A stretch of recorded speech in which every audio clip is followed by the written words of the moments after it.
papunta na kami sa Ubo. Nag-tricycle kami, 70 pesos lang. Ay, 150 pala, dalawa kami. Ganda. So guys, nandito kami ngayon sa Ugbo para mag-food trip. Tara, libutin natin hanggang dulo. At ayan na nga, inabutan na kami ng ulan. Buti na lang, may dala kaming payong. No? Pwede natin i-try.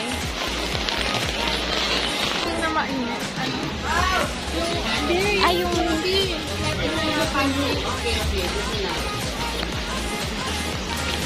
natin. Baka sa gabi pa doon.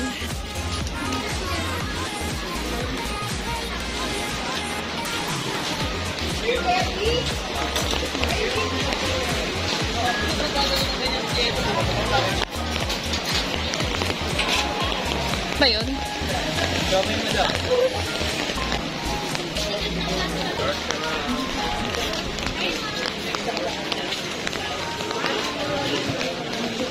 Yes, madam. It's kind of still rito, madam. Try mo na ito, madam. 100 lang rito yan, madam. Gold pieces na, madam. Saan na yun?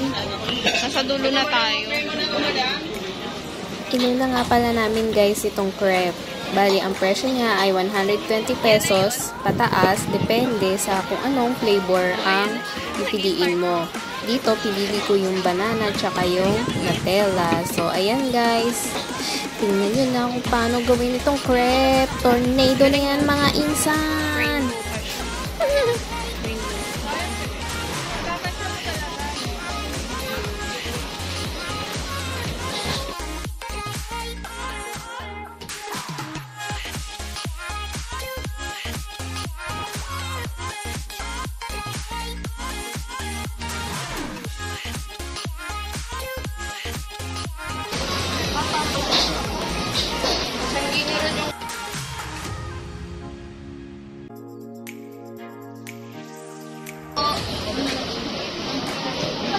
Isa ba po yung order? One order.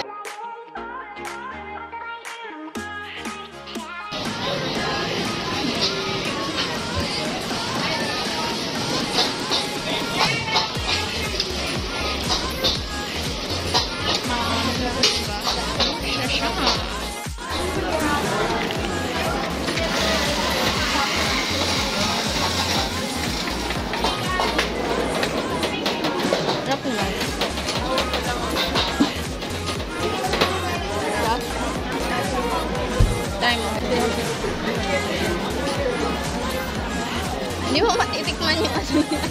Yung gilid lang. Sino lang kung kaya ng ito? Ano, kaya ba?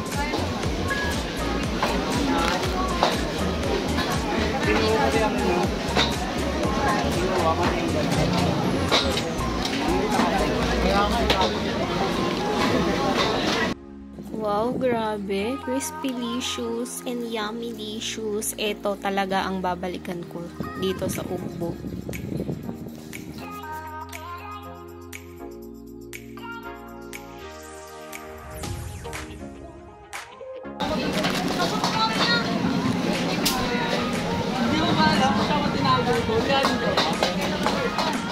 So, ayan guys, ito naman sunod namin tinry ang Magic Ice Cream o ang Smoking Ice Cream.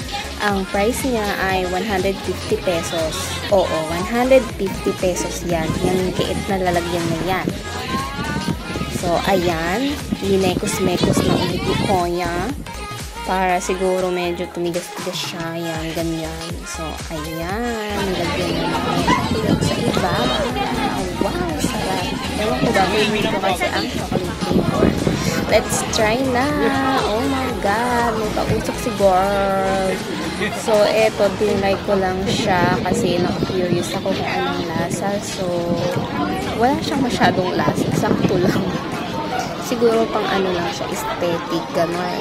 Cool lang siyang tingnan kasi umuusok. Diba? Para siyang may Ingat na pala kayo dyan guys kasi baka dumikit sa ngipin nyo. Masakit yun.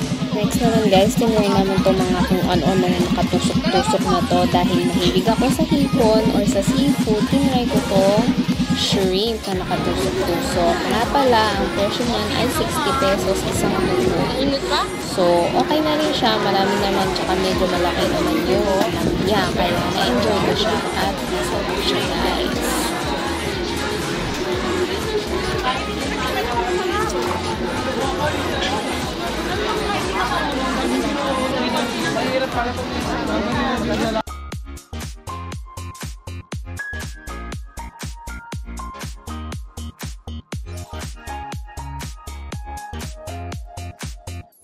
Ganda paso-paso na yung dila ko. So, ang last na tinry namin, itong chicken wings. Bali, only dito, only siya na wings. Then, sinabi sa amin ng crew doon na meron lang silang drumstick. So, nag-go kami. Akala kasi namin yung drumstick niya, yung maliit na version lang ng drumstick. But then, nung nakita namin yung itsura ng drumstick, parang isa na siyang, yung malaking, yung normal or mas malaking size ng legs. Legs na siya, hindi na siya yung drumstick. Kaya medyo naumay kami dito sa part na to. So, I suggest kung mag-uubo kayo, huwag kayong kakain sa Anli kung gusto nyong matry lahat. Bali, ang in-order pala namin na flavor ng wings or ng drumstick pala ay honey glaze, buffalo wings, may pineapple na flavor. Yung isa nakalimutan ko kung ano yun, parang garlic yata siya. So, ayan.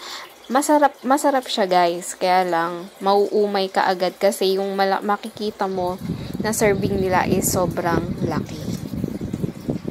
Hanggang dito na lang. Thank you for watching!